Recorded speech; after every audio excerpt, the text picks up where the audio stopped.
नीलाद्रौ शङ्खमध्ये शतदलकमले रत्नसिंहासनस्थं नानालङ्कारयुक्तं नवघनरुचिरं संयुक्तं चाग्रजेन भद्रायाः वामभागे रथचरणयुतं ब्रह्मरुद्रेण वन्द्यं देवानां सारमेकं सकलगुणमयं ब्रह्मदारु नमामि। रामो राजमणिः सदा विजयते रामं रमेशं भजे रामेणाभिहता निशाचरसमूह रामाय तस्मै नमः। रामान्नास्ति परायणः परतरः रामस्य दासोऽस्म्यहं रामे चित्तलयं सदा भवतु मे भो राम मामोद्धरः। अयोध्यायां माननीय प्रधानमन्त्रिणा अद्य बहुप्रतीक्षितस्य श्रीराममन्दिरस्य शिलान्यासपूजनं कृतम्। एतदवसरे श्रीरघुनाथक्षेत्रवासिनः श्रीरघुनाथकीर्तिपरिसरसदस्यान् अभिनन्दामि। अद्य अस्य परिसरस्य संस्कृतसप्ताहमहोत्सवस्य द्वितीयदिवसे मदीयम् एतद् व्याख्यानं नियतमस्ति। मत्कृते व्याख्यानार्थं प्रदत्तो विषयः संस्कृते व्याकरणशास्त्रस्य अद्यतनसन्दर्भे प्रासङ्गिकता। संस्कृतव्याकरणशास्त्रस्य अद्यतनसन्दर्भे प्रासङ्गिकता इति यदा उच्यते तदा एतेन एषोऽपि विषयः गतार्थो भवति यत् संस्कृतव्याकरणशास्त्राध्ययनस्य अद्यतनसन्दर्भे प्रासङ्गिकता, अथवा संक्षिप्य वदामश्चेत् व्याकरणाध्ययनस्य अद्यतनसन्दर्भे प्रासङ्गिकता। प्रासङ्गिकता सर्वदा प्रयोजननिष्ठा भवति। वस्तुतः यदि प्रयोजनं वर्तते तर्हि प्रासङ्गिकता वर्तते। असत्सु प्रयोजनेषु को प्रासङ्गिकता? व्याकरणाध्ययनस्य प्रयोजनं प्राचीनकालेपि आसीत्, अद्यतनकाले वर्तते, भविष्यत्कालेपि वर्तिष्यति। अतः अद्यतनीयस्य मम व्याख्यानस्य प्रतिपाद्यविषयो अस्ति शास्त्रसम्मतानां व्याकरणाध्ययनप्रयोजनानाम् अद्यतनसन्दर्भे प्रासङ्गिकता। वस्तुतः प्राचीनशास्त्रोक्तव्याकरणाध्ययनप्रयोजनान्येव अद्यतनसन्दर्भे आधारभूतानि सन्ति। स्थानकाल आवश्यकतादिभेदेन केवलं तत्र स्वरूपभेदो भवितुम् अर्हति। अतः मद्व्याख्यानस्य पूर्वभागे प्राचीनमतानि विमृश्य तदाधारेण चोत्तरभागे तेषां प्रयोजनानाम् अद्यतनसन्दर्भे प्रासङ्गिकता कीदृशी वर्तते इति चर्चा विधास्यते। अस्माकं परम्परायां काचन प्राचीना सूक्तिः प्रसिद्ध्यति तमां प्रयोजनमनुद्दिश्य न मन्दोऽपि प्रवर्तते यावत् प्रयोजनं नोक्तं तावत् तत् केन गृह्यते इति। अस्याः सूक्तेः तात्पर्यम् इदमेव अस्ति यत् यस्मिन् कस्मिन् विषये कार्ये वा प्रवृत्तौ निर्दिष्टं किमपि कारणं प्रयोजनं वा भवत्येव।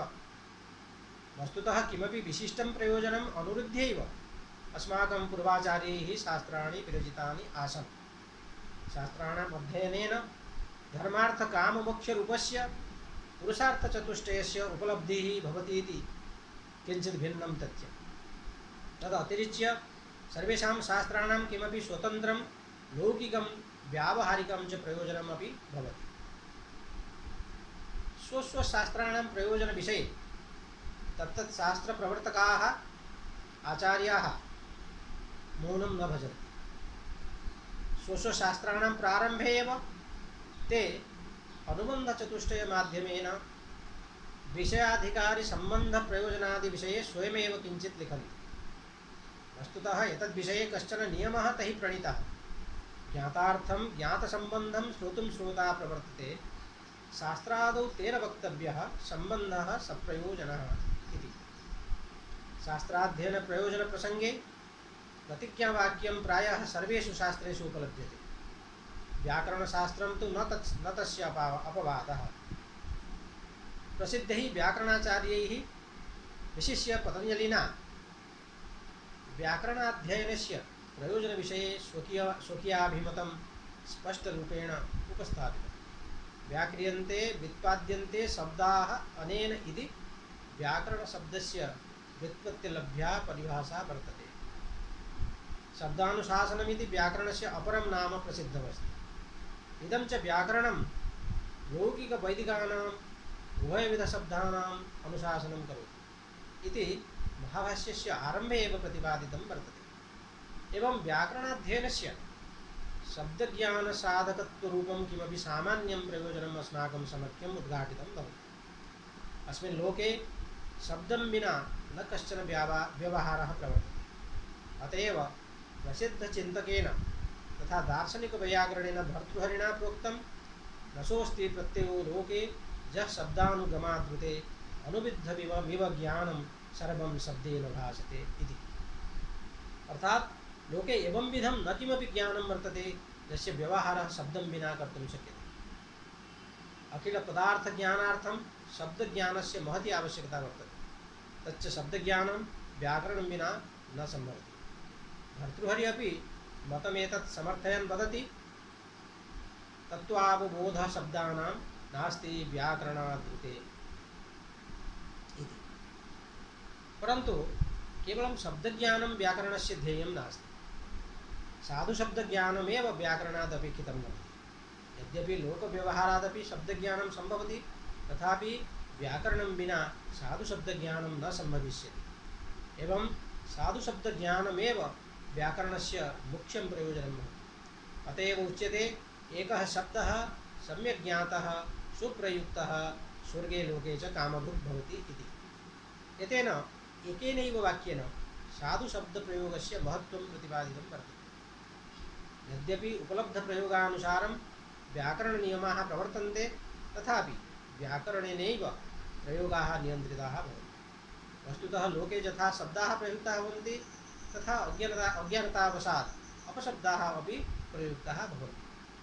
अस्यां स्थितौ व्याकरणमेव अपशब्देभ्यः शब्दान् पृथक् कर्तुं प्रभवति। गोशब्दस्य यद्यपि गावी गोणी गोता गोपुतलिका चेत्यादयः बहवो अपशब्दाः भवन्ति तथापि यः व्याकरणं जानाति सः गोशब्दमेव प्रयुङ्क्ते न तु अन्यान् उपलब्धान् अपशब्दान्। यथा शब्देन पदार्थज्ञानं भवति तथा अपशब्देनापि पदार्थज्ञानं भवितुम् अर्हति इति केचन अभिप्रयन्ति। तथापि लोकतः अर्थप्रयुक्ते शब्दप्रयोगे शास्त्रेण धर्मनियमः इति वदन् पतञ्जलिः साधुशब्दप्रयोगमेव समर्थयति न तु अपशब्दप्रयोगम्। यथा साधुशब्दज्ञानाय साधुशब्दप्रयोगाय वा व्याकरणाध्ययनस्य आवश्यकता वर्तते तथैव शब्दानाम् उच्चारणशुद्धतायै अपि व्याकरणाध्ययनम् आवश्यकं प्रतीयते। एतस्मिन् क्रमे किमर्थं व्याकरणाध्ययनं कर्तव्यमिति प्रश्नस्य समाधानप्रसङ्गे काचन पारम्परिकी प्रसिद्धा कारिका प्रस्तुता। यद्यपि बहुनाधीशे तथापि पठपुत्रव्याकरणं स्वजनः स्वजनो माभूत् सकलं सकलं सकृत् सकृत्। एतत्तु शब्दोच्चारणविषयकं प्रयोजनं वर्तते।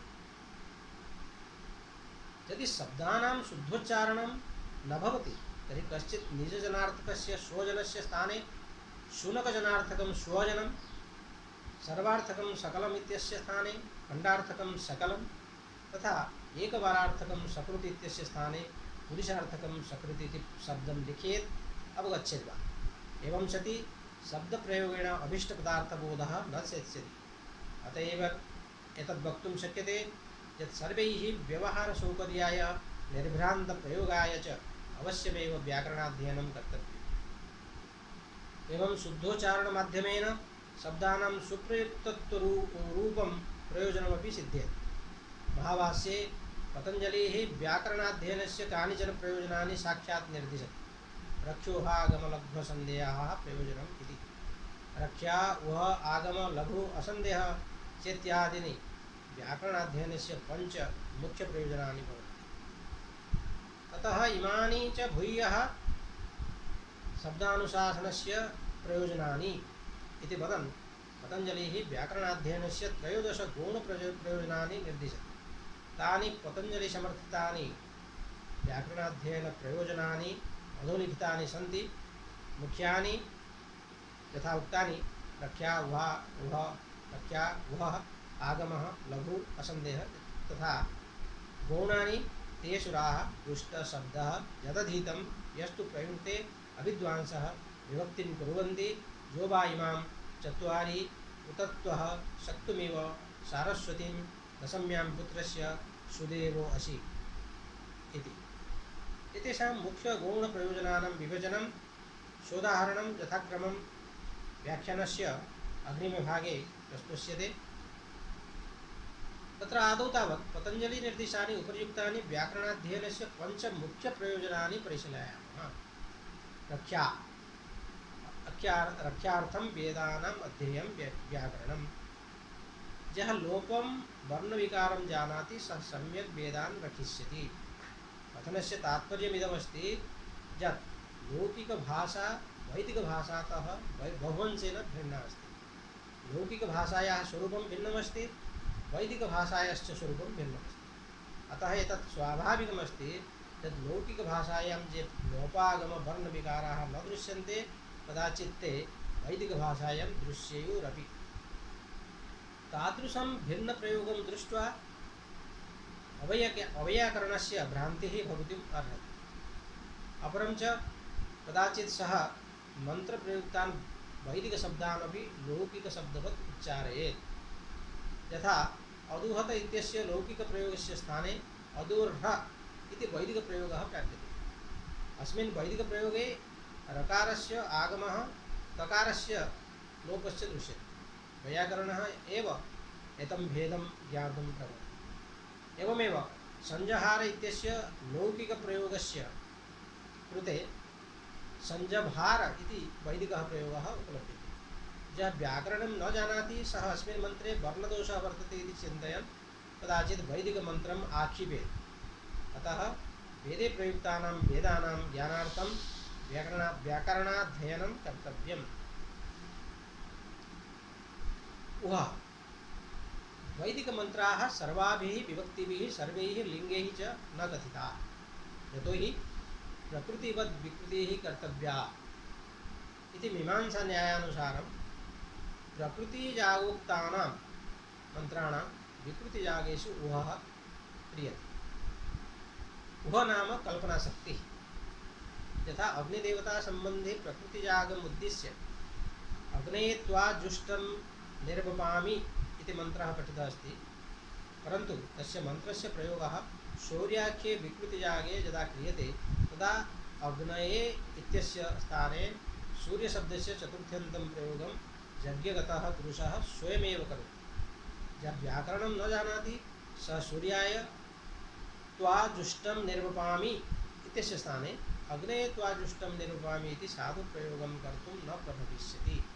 अत एव व्याकरणाध्ययनं कर्तव्यम्। आगमः षट्सु वेदांगेषु व्याकरणस्य परिगणनं भवति। षण्णां वेदांगानां नामानि अधुलिखितानि सन्ति।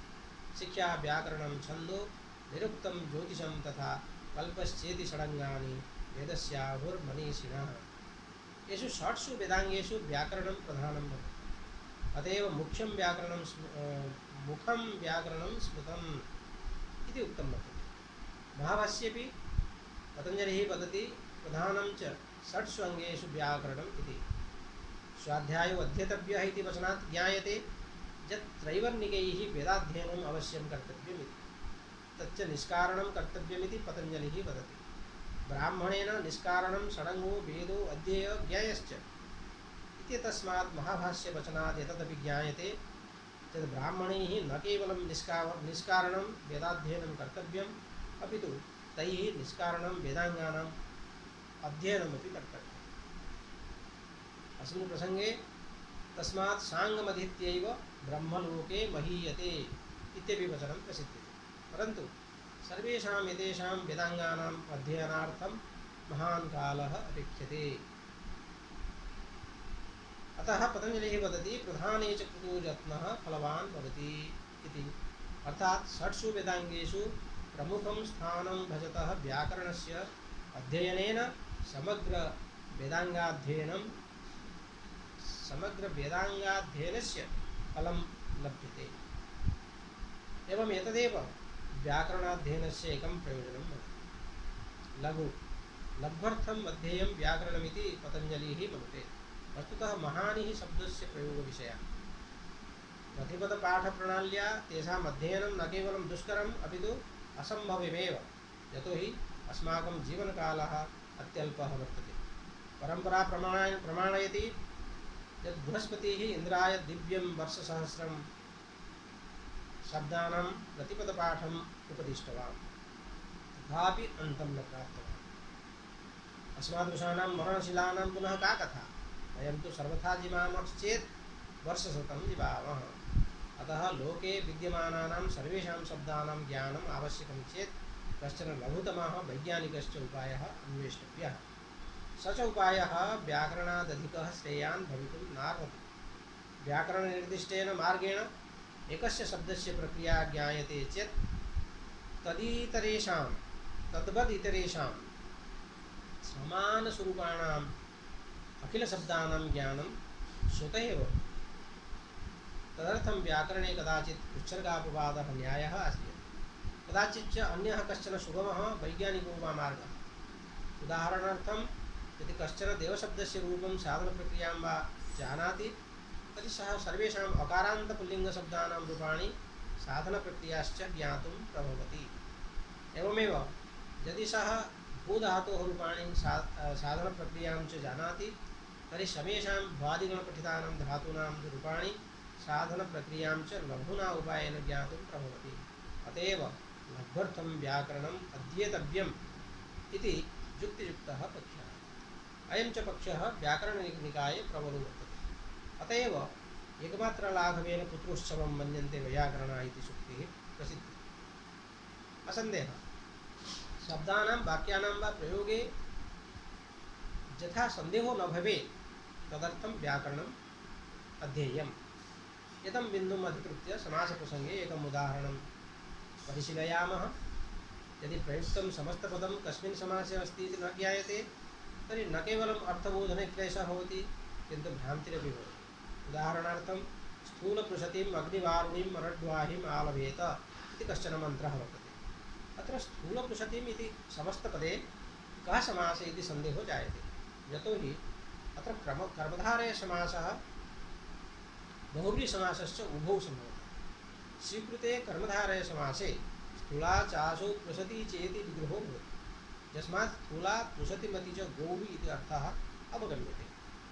परन्तु बहुव्रीहिसमासस्य स्वीकरणे स्थूलानि पृषन्ति यस्मात् इति विग्रहः भवति।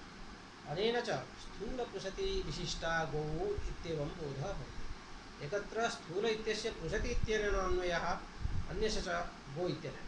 अतोऽत्र संशयो भवति यत् कतरः समासः स्वीकर्तव्यः येन अभीष्टो मन्त्रार्थः प्राप्यते।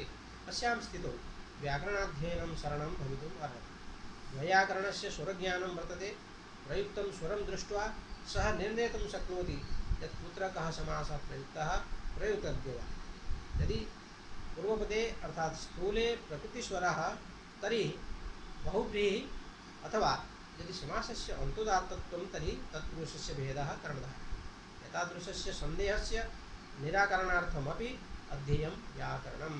येषु पञ्चमुख्यप्रयोजनेषु भाषाशिक्षणप्रसङ्गे त्रीणि प्रयोजनानि प्रासङ्गिकानि सन्ति: वः, लघु तथा असन्देहश्च। यद्यपि महाभाष्ये पतञ्जलिना वः इत्यस्य वैदिकम् उदाहरणं प्रदत्तं, तथापि भाषाव्यवहारेपि एतस्य यदा कदा आवश्यकता भवति। यथा शब्दाध्यायनप्रसङ्गे श्रोतारः वक्तृभिः अनुक्तमपि पदम् अध्याहृत्य अर्थं जानति। लघ्वसन्धयोः कृते पतञ्जलिना यद् उदाहरणं प्रस्तुतं तद् भाषाशिक्षणप्रसङ्गे प्रासङ्गिकमेव। गौणप्रयोजनं पतञ्जलिना महाभाष्ये यानि 13 गौणप्रयोजनानि निर्दिष्टानि तेषां नामकरणं तु मुख्यप्रयोजनेभ्यः भिन्नया सरण्या कृतं वर्तते। तेषां प्रयोजनानां ते सुराः, दुष्टः शब्दः, जदधीतम् इत्यादीनि नामानि स्मृत्वा व्याकरणाध्ययनस्य प्रयोजनविषये स्पष्टं ज्ञानं न भवति। एतस्यैव नामकरणस्य अत्र नामतः चर्चां कृत्वा तेषु ये व्याकरणाध्ययनस्य प्रयोजनबिन्दवः सन्निवेशिताः ते बिन्दुशः विमृश्यन्ते। सर्वप्रथमं तेषु त्रयोदशगौणप्रयोजनेषु के बिन्दवः सन्निहिताः सन्ति इति संक्षेपेण पश्यामः। अथवा तैश्च बिन्दुभिः कानि प्रयोजनानि सिद्ध्यन्ति इति आदौ द्रष्टव्यम्। ते सुराः अपशब्दप्रयोगः यथा न भवेत् तदर्थं व्याकरणम् अध्येयम्। दुष्टः शब्दः स्वरदोषयुक्तानां वर्णदोषयुक्तानां शब्दानां यथा प्रयोगः न भवेत् तदर्थम् अध्येयं व्याकरणम्। यदहितम् अर्थज्ञानं विना शब्दानां प्रयोगः यथा न भवेत् तदर्थम् अध्येयं व्याकरणम्। यस्तु प्रयुक्ते दोषरहितानां साधुशब्दानां प्रयोगेन लोकान्तरे अनन्तसुखस्य प्राप्तिर्यथा स्यात् तदर्थम् अध्येयं व्याकरणम्। योग्यम् अभिवादनं कर्तुं यथा समर्थाः भवेम तदर्थम् अध्येयं व्याकरणम् इति अविद्वांसः इति बिन्दुनि समागच्छति। विभक्तिं कुर्वन्ति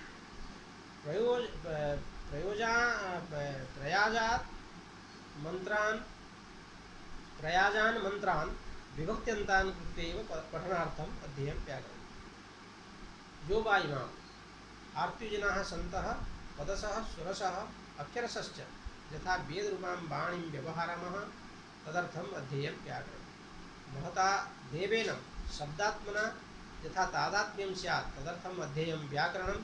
अथवा चतुर्णां पदस्थानानां नामाख्यात उपसर्गनिपातरूपाणां परा पश्यन्ति मध्यमा वैखरी रूपाणां वा ज्ञानपूर्वकं यथा प्रयोगः स्यात् तदर्थम् अध्येयं व्याकरणम् इति चत्वारि इति प्रयोजनप्रसङ्गे पतञ्जलिना उक्तम्। उतत्वः यथा वाणी स्वस्वरूपं पूर्णरूपेण अस्मत्समक्षं प्रकटयेत् तदर्थम् अध्येयं व्याकरणम्। अथवा यथा वाचः सर्वविधं रूपं ज्ञातुं प्रभवाम तदर्थम् अध्येयं व्याकरणम्। शक्तुभिः असाधुशब्देभ्यः साधुशब्दानां पृथक्करणपूर्वकं शुद्धां वाणीं यथा व्यवहारामः तदर्थम् अध्येयं व्याकरणम्। सारस्वते यथा अपशब्दान् अशुद्धशब्दान् प्रयुज्य पापभाजः सन्तः प्रायश्चित्तस्य अधिकारिणः न भवेमः इति एतदर्थम् अध्येयं व्याकरणम्। दशम्यां पुत्रस्य सन्ततीनां शास्त्रानुमतनामकरणार्थम् अध्येयं व्याकरणम्। सुदेवोऽसि वरुणवत् देवाः यथा भवेमः तदर्थम् अध्येयं व्याकरणम्। अद्यतनसन्दर्भे व्याकरणशास्त्रस्य व्याकरणाध्ययनस्य का प्रासङ्गिकता इत्यस्मिन् विषये किञ्चित् वक्तव्यम्। उपरिक्तेषु एतेषु त्रयोदश व्याकरणाध्ययनप्रयोजनेषु यानि साम्प्रतिककालेऽपि प्रासङ्गिकानि सन्ति तेषामेव विचारः अत्र प्रस्तुष्यते। प्रतिक्षणं समाजः परिवर्तनशीलः भवति। मनुष्यस्य जीवनशैली आवश्यकता च समयानुसारं परिवर्तिता भवति। पतञ्जलेः समये व्याकरणाध्ययनस्य यानि प्रयोजनानि आसन् तानि इदानीमपि तथैव स्युः इति नियमः नास्ति न वा औचित्यं विभवति। महाभाष्ये उल्लिखितानि उपरियुक्तानि सर्वाणि मुख्यगौणप्रयोजनानि इदानीमपि पठत्सु व्याकरणाभिरुचिं जनयितुं शक्नुवन्ति इति न चिन्तनीयम्। वस्तुतः एतेषु कानिचन इदानीमपि प्रासङ्गिकानि सन्ति। उपयुक्तेषु एतेषु कानिचन इदानीमपि प्रासङ्गिकानि सन्ति। उपयुक्तेषु एतेषु पतञ्जलिप्रतिपादितेषु त्रयोदशगौणप्रयोजनेषु कानिचन अद्यतनकालेऽपि भाषाशिक्षणप्रसङ्गे प्रासङ्गिकानि सन्ति इति परिशीलयामः। तद्यथा तेषुरा अर्थात शब्दानां स्थाने अपशब्दानां प्रयोगः न कर्तव्यः इति एतदर्थम् अध्येयं व्याकरणम्। एवं प्रसिद्धिः वर्तते यत् असुराः कदाचित् उच्चारण असामर्थ्यात् हे अरयः इति प्रयोगस्थले हेलय हेलय इति प्रयुक्तवन्तः। एवं कृत्वा भ्रमसङ्केतवशात् ते पराजयं प्राप्तवन्तः। अतः अपभाषणं यथा न भवेत् तदर्थं व्याकरणाध्ययनं कर्तव्यम्। दुष्टः शब्दः वर्णानाम् उच्चारणसमये स्वरदोषः यथा न भवेत् तदर्थं यत्नः करणीयः, अन्यथा महान् अनर्थः भवितुम् अर्हति। वस्तुतः एवं कृत्वा उच्चारणकर्ता विपरीतमेव फलं लभते। अस्मिन् प्रसंगे पतञ्जलिः पाणिनीयशिक्षातः एकां कारिकाम् उद्धरति। दुष्टः शब्दः स्वरतो वर्णतो वा मिथ्या प्रयुक्तो नतमर्थमाह सवाग्वज्रो यजमानं हिनस्ति यथेन्द्रशत्रुः स्वरतोपराधात् इति। अस्मिन् प्रसंगे काचन वैदिकी कथा प्रसिद्ध्यति। कस्माच्चित् कारणात् इन्द्रः तोष्टुनाम्नः असुरस्य पुत्रं विश्वरूपं हतवान्। तेन कुपितः त्वष्टा इन्द्रस्य वधार्थम् एकं यागम् आयोजितवान्। वस्तुतः इन्द्रघातकस्य पुत्रस्य उत्पत्त्यर्थम् अयं कश्चन आभिचारिकः यागः आसीत्। परन्तु स्वरज्ञानविहीनः कश्चन ऋत्विक् इन्द्रशत्रुर्वधस्व इति मन्त्रम् उच्चारयन् इन्द्रशत्रुः इति समस्तपदे अन्तोदात्तस्थाने आद्युदात्तम् उच्चारितवान्। अर्थात् तत्पुरुषसमासस्थले इन्द्रस्य शत्रुः इत्यस्य स्थाने बहुव्रीहिसमासम् इन्द्रः शत्रुः जस्य इति पठितवान्। एतस्मात् स्वरदोषवशात् मन्त्राद् विपरीत अर्थः निष्पन्नः। फलतः इन्द्रः आगत्य नवजातं वृत्रं हतवान्। वस्तुतः व्याकरणज्ञानाभावादेव सः ऋत्विक् एवम् आचरितवान्। अतएव उच्चारणे स्वरदोषः वर्णदोषस्य तथा न भवेत्। तदर्थं व्याकरणम् अध्येतव्यम्। यदधीतं यत् अस्माभिः अधीयते तस्य अर्थज्ञानम् आवश्यकम्। व्याकरणज्ञानं विना स्वरादिज्ञानाभावात् सम्यगर्थज्ञानं न सम्भवति। अस्मिन् प्रसंगे पतञ्जलिः एकां कारिकाम् उद्धरति। यदधीतम् अभिज्ञातं निगदे नैव सज्जते अनज्ञाविव शुष्केदो न तज्ज्वलति कर्हिचित् इति। अस्य आशयः एवमस्ति यत् यथा अग्निरहिते स्थले शुष्केन्धनसंयोगेनापि प्रज्वलनं न सम्भवति, तथैव अर्थम् अभिज्ञाय शब्दप्रयोगेण योग्यस्वरविरामादिनिर्देशं विना कदाचित् श्रोतोः अपि अर्थावगमः न स्यात्। उतत्वं व्याकरणाध्ययनेन वाक् स्वस्वरूपं पूर्णरूपेण प्रकटयति। अर्थात् यः व्याकरणम् अधीते सः वर्णपदवाक्यानां विश्लेषणं, प्रकृतिप्रत्ययविभाजनं, शब्दापशब्दविभजनं, शब्दापशब्दविवेचनं च न जानाति। अतएव सः वाचः अर्थं सम्यक् रूपेण अवबोद्धुं प्रभवति। अस्मिन् प्रसंगे पतञ्जलिः कञ्चन वैदिकमन्त्रम् उदाहरति। उतत्वपश्यन् न ददर्श वाचं उतत्वः शृण्वन् न शृणोति येनाम् उतोत्वस्मै तन्नुं विसस्रे जायेव पत्ते उशती सुवासः इति। शक्तुमिव यः व्याकरणं पठति सः असाधुशब्देभ्यः साधुशब्दान् पृथक्कर्तुं स्वभवति।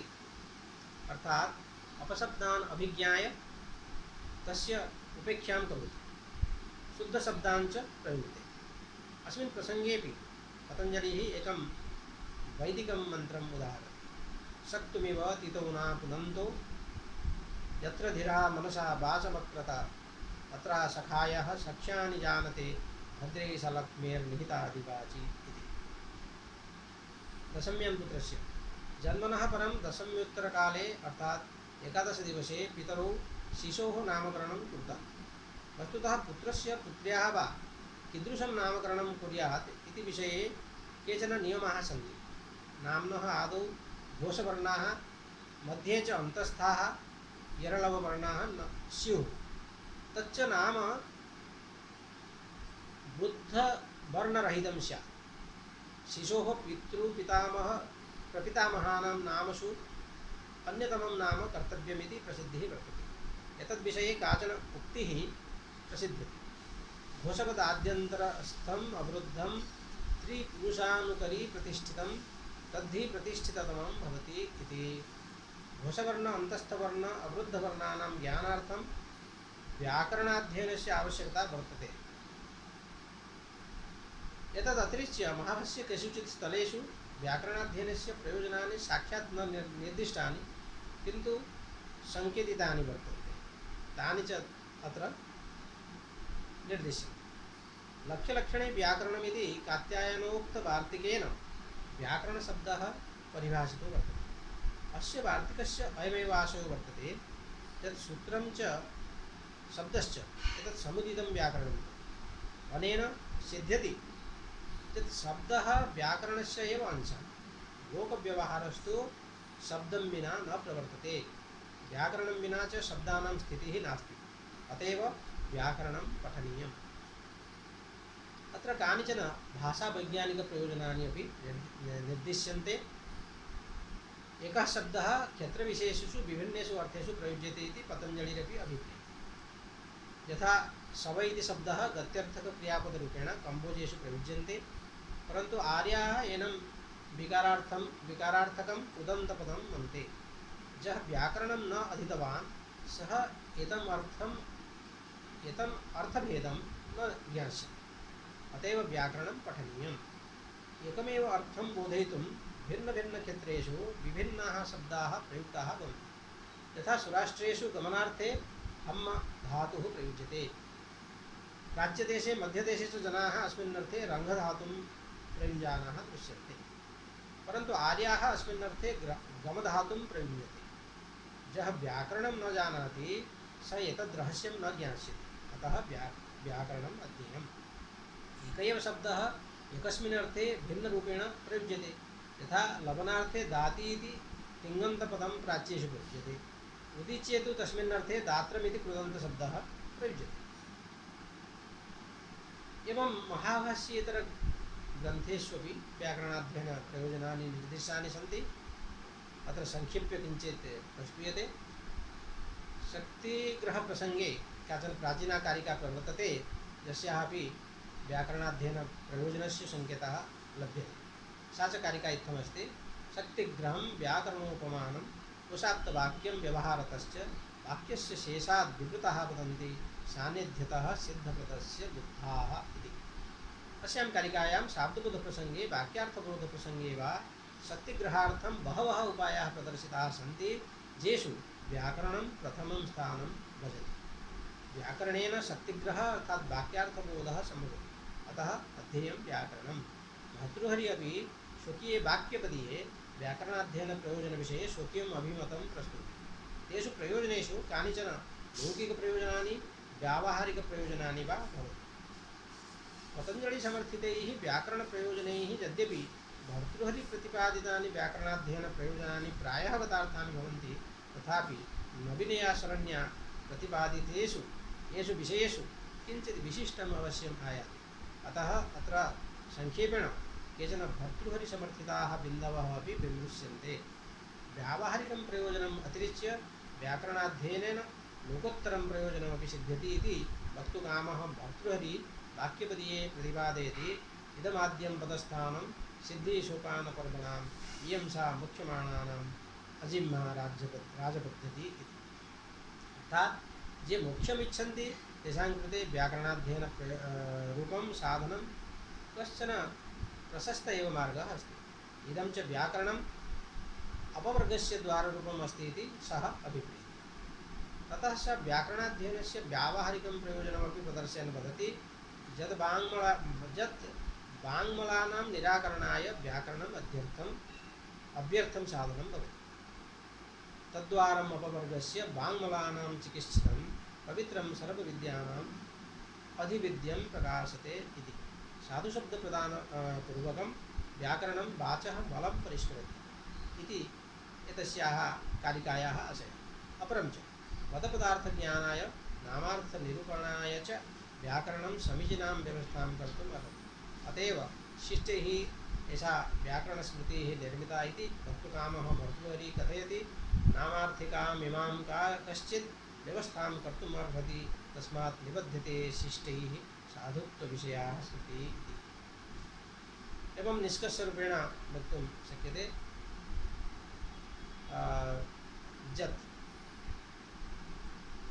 ये विचाराः इदानीं मया प्रस्तुताः तदाधारेण प्रस्तुतं विषयं स्थूलरूपेण द्विधा विभक्तुं शक्यते लोकोत्तरप्रयोजनानि लौकिकप्रयोजनानि च लोकोत्तरप्रयोजनानि यथा अखिलं शास्त्रं तथा व्याकरणशास्त्रमपि पुरुषार्थचतुष्टयसाधकत्वात् मोक्षदम् अस्ति परन्तु अस्मिन् प्रसङ्गे व्याकरणशास्त्रस्य किमपि वैशिष्ट्यं परिवर्ति यतोहि एतदपि दर्शनत्वेन स्वीकृतमस्ति शास्त्रकारैः। शब्दस्य ब्रह्मत्वं प्रतिपाद्य नैके व्याकरणसिद्धान्ताः व्याकरणप्रसङ्गेऽपि योजिताः। व्याकरणस्य मुख्यतःस्वरूपप्रतिपादिकानि वचनानि यथा महाभाष्ये वाक्यपदीये च एकः शब्दः सम्यक् ज्ञातः सुप्रयुक्तः स्वर्गे लोके च कामधुक् भवति। तस्मात् साङ्गमधीत्यैव ब्रह्मलोके महीयते। इयं सा मुख्यमाणानाम् अजिह्मा राज्यपद्धतिः। तद्वारम् अपवर्गस्य वाङ्मलानां चिकित्सितम् इत्यादि। यद्यपि भाषाशिक्षणप्रसङ्गे लोकोत्तरप्रयोजनानां तादृशी प्रसङ्गिकता नास्ति, तथापि एतेनापि कदाचित् व्याकरणशिक्षणाभिरुचिः वर्धेत। एवमेव लौकिकप्रयोजनानि, व्याकरणाध्ययनस्य लौकिकप्रयोजनानि तु बहूनि सन्ति। एतानि प्रायः भाषाशिक्षणप्रसङ्गे प्रासङ्गिकानि भवन्ति। भाषाप्रयोजनानां सामान्यरूपेण एते बिन्दवः भवन्ति, येषां चर्चा उपरि विहिता अस्माभिः। स्वरदोषपरिहारः, उच्चारणदोषपरिहारः, अपशब्दप्रयोगदोषपरिहारः अर्थात् साधुशब्दप्रयोगोपायः, लघुनोपायेन साधुशब्दप्रयोगज्ञानं, साध्वसाधुप्रयोगे सन्देहनिवृत्तिः, अभीष्टार्थबोधे सन्देहनिवृत्तिः, एकस्य शब्दस्य भिन्नार्थकत्वज्ञानं, विभिन्नशब्दानाम् एकार्थप्रतिपादकत्वं, नामाख्यातोपसर्गनिपातरूपाणां चतुर्णां पदानां स्वरूपज्ञानं तथा प्रकृतिप्रत्ययविभागज्ञानं च। यद्यपि स्वरगतदोषाः मुख्यतया वैदिकमन्त्रेषु अनर्थम् उत्पादयन्ति, तथापि लौकिकप्रयोगे समासादिनिर्धारणप्रसङ्गे स्वराणां ज्ञानम् आवश्यकम्। भाषाशिक्षणदृष्ट्या व्याकरणाध्ययनस्य प्रयोजनानि: संस्कृतभाषायाः अस्तित्वरक्षणं। व्याकरणज्ञानं विना संस्कृतभाषायाः स्थितिः शोचनीया भवति। अपशब्दप्रयोगे हि सा भाषा प्राकृतभाषा एव सम्पत्स्यते। बौद्धिकलौकिकवाङ्मयानां संरक्षणं: वेदाः, ब्राह्मणाः, आरण्यकानि, उपनिषदः, पुराणानि, रामायणं, महाभारतं, भास, कालिदास, माघ, भारवी, श्रीहर्ष, भवभूति, बाण, सुबन्धु, दण्डी इत्यादीनां काव्यानि, दर्शनादिशास्त्राणि च संस्कृतभाषया एव लिखितानि सन्ति। व्याकरणाध्ययनं विना एतानि वैदिकलौकिकवाङ्मयानि पठितुम् अवबोद्धुं च न शक्यन्ते। एवमेव नूतनकाव्यलेखनं: संस्कृते बहूनि काव्यानि, दृश्यकाव्यानि, श्रव्यकाव्यानि च विरचितानि अभवन्। इदानीमपि उत्तमोत्तमानि काव्यानि विरच्यन्ते। छन्दोबद्धरचनार्थं सन्धिसमासादीनां ज्ञानम् आवश्यकं। व्याकरणज्ञानं विना काव्यरचनासु नैपुण्यम् अधिगन्तुं न शक्यते। संस्कृतभाषायाः मर्यादारक्षणं: संस्कृतभाषायाः काश्चन मर्यादाः भवन्ति। तासां मर्यादानाम् अनुपालने एव संस्कृतस्य अस्तित्वम् अखिन्नं स्थास्यति। तासाम् उल्लङ्घनेन महान् अनर्थः आपतिष्यति। उदाहरणार्थं कश्चन नियमो वर्तते: संहितैकपदे नित्या, नित्या धातुपसर्गयोः, नित्या समासे वाक्ये तु सा विवख्याम् अपेक्ष्यते। अर्थात् वाक्ये संहितां सन्धिं क्रियतां न वा क्रियतां, किन्तु एकपदे धातुपसर्गयोः मेलने तथा समासे च सन्धिः अवश्यं करणीयः। तेनैव संस्कृतस्य मर्यादा रक्षिता भवति। व्याकरणज्ञानं विना एतस्याः मर्यादायाः अभिरक्षणं न सम्भवति। शब्दानां व्युत्पत्तिज्ञानमपि व्याकरणेन भवति। शब्दानाम् अर्थज्ञाने व्युत्पत्तिज्ञानस्य महती आवश्यकता वर्तते। यः प्रकृतिप्रत्ययविभागं जानाति स शब्दान् व्युत्पादयितुं शक्नोति। यास्केन निरुक्ते बहूनां शब्दानां निरुक्तिः कृता। व्याकरणज्ञानमेव एतासां व्युत्पत्तीनाम् आधारः। अस्माकं व्याकरणपद्धतयः यास्कस्य निरुक्तेनापि प्रभाविताः दृश्यन्ते। अन्ते च अधुलिखितम् एतत् प्रसिद्धवचनं समर्थयन् एतद् वक्तुमिच्छामि यत् काणादं पाणिनीयं च सर्वशास्त्रोपकारकम्। पाणिनीयं व्याकरणमस्ति। पाणिनिना प्रवर्तितं यद् व्याकरणं तद्व्याकरणं सर्वशास्त्रोपकारकं वर्तते इति अवधेयम्। यदि व्याकरणज्ञानं नास्ति तर्हि सर्वेषां शास्त्राणाम् अध्ययनम् अवबोधनं च न सम्भवति। यथा मया इदानीं मङ्गलाचरणे रामो राजमणिः इति रामपरकं मङ्गलाचरणं प्रस्तुतं। तत्र एकस्मिन्नेव पद्ये षट् कारकाणि प्रयुक्तानि सन्ति। कर्तृ कर्म करण संप्रदान अपादान अधिकरण इत्येतानि सर्वाणि कारकाणि तत्र प्रयुज्यन्ते। यदि एकस्य मङ्गलाचरणस्य अवबोधनार्थं सर्वेषां कारकाणां ज्ञानम् आवश्यकं, तर्हि चिन्तयन्तु ये महान्ति शास्त्राणि सन्ति अस्माकं परम्परायां, तेषाम् अध्ययनार्थं कियद् व्याकरणज्ञानम् आवश्यकम्। अतः एवमेव व्याकरणेन नवीनशब्दनिर्माणमपि कर्तुं शक्नुमः। इदानीं ये आधुनिकलेखकाः काव्यानि कथाश्च लिखन्ति, तेषां कृते शब्ददारिद्र्यं कदाचित् तेषां समक्षं प्रकटीभवति। ये व्यावहारिकशब्दानां कृते कः शब्दः प्रयोक्तव्यः। उदाहरणार्थं यथा महाभाष्ये वर्तते, चञ्चा इति एकः शब्दः वर्तते। चञ्चा शब्दस्य अर्थः भवति तृणमयः पुरुषः। यदा क्षेत्रे गो बलिवर्द इत्यादीन् निवारयितुं कदाचित् कृषकैः एका प्रतिवृत्तिः तत्र स्थाप्यते। कदाचित् सः तृणमयः पुरुषः भवति, कदाचित् घटमयः पुरुषो वा भवति। परन्तु तस्य कृते कः शब्दः प्रयुक्तव्यः। यदि घटमयः पुरुषः अस्ति, तस्य कृते अन्यः शब्दः, तृणमयः पुरुषः अस्ति अथवा वस्त्रमयः पुरुषः अस्ति, तस्य कृते अन्यः शब्दः प्रयुक्तव्यः स्यात् चेत् तर्हि अवबोधने क्लेशः भवेत्। अतः तस्य कृते एक एव शब्दः पर्याप्तः भवति। पतञ्जलिना तथा प्रयुक्तः चञ्चा। यदि चञ्चा शब्दः प्रयुज्यते तर्हि भारतवर्षे सर्वत्र सर्वे एतेन शब्देन तत्र क्षेत्रे स्थापितं समुपस्थापितं यत् यः तृणमयपुरुषः वर्तते अथवा वस्त्रमयः पुरुषः वर्तते, तस्य अवबोधः क्लेशं विना जायते। अतः तत्